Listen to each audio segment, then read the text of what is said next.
नमस्कार मैत्रिणींनो, तुम्हाला सर्वांना गुढीपाडव्याच्या शुभेच्छा. माझ्या यूट्यूबवरील सर्व मित्रमैत्रिणींचं मनापासून स्वागत. चला तर मग आज रेसिपीला सुरुवात करूया. आज मी करते पुरी आणि वाटाण्याची भाजी. तर पुऱ्या मी बनवून घेतल्यात, आता फक्त वाटाण्याची भाजी दाखवते. चला तर मग सुरुवात करूया. इथे मी ठेवली कढई.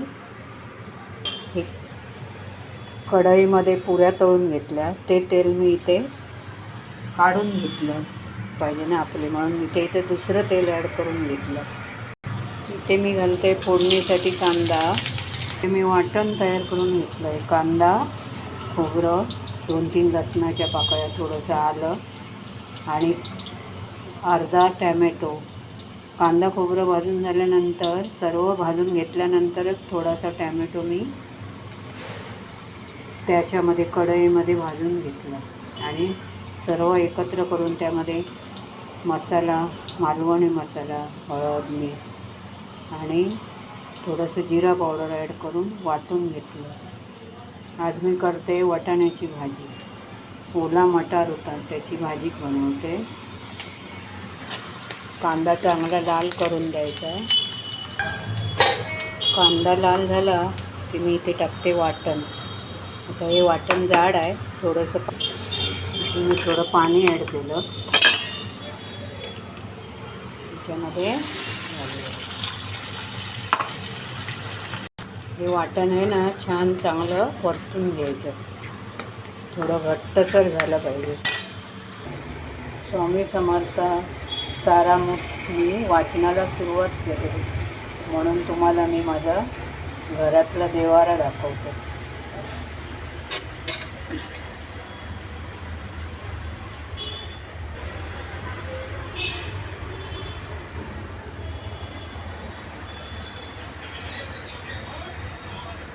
आज पकडून 5 दिवस होईल, 5-6 दिवस होतील.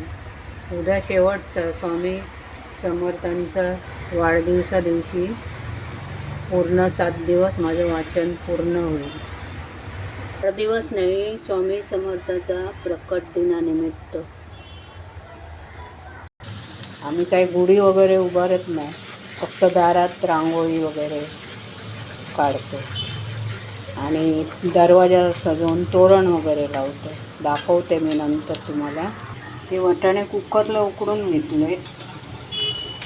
हे तेल आहे ना, मी हे तेल नंतर भाजीमध्ये थोडं थोडं घालून टाकणार. एकदम जर वापरलं ना भाजीला आपण भाजलेलं तेल, तर भाजीची चव निघून जाते, म्हणून हे मी थोडं थोडं वापरणार आहे. तर पूर्ण वाटणाचं पाणी आटलं ना, थोडासा मसाला ॲड करायचा, जो कलरवाला असेल तो, आणि छान परतून घ्यायचं. आणि आता छान आटल्यानंतर जे वाटणात पाणी आणि जे वाटाणे उकडले ना, त्या पाणी घालून घ्यायचं. असं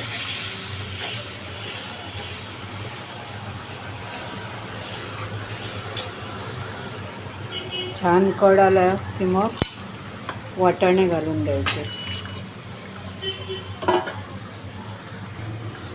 इथे मी वाटाणा बटाटा मिक्स भाजी करते. मिक्स म्हणजे बटाटा घातला आहे मी त्याच्यामध्ये. भाजी शिजली आहे. आता मी इथे घालते मीठ आणि वरून घालते गरम मसाला.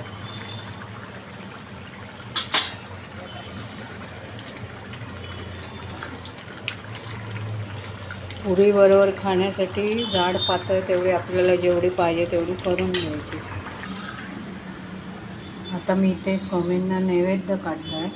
आता चला तर मग आपण स्वामींना नैवेद्य दाखवूया.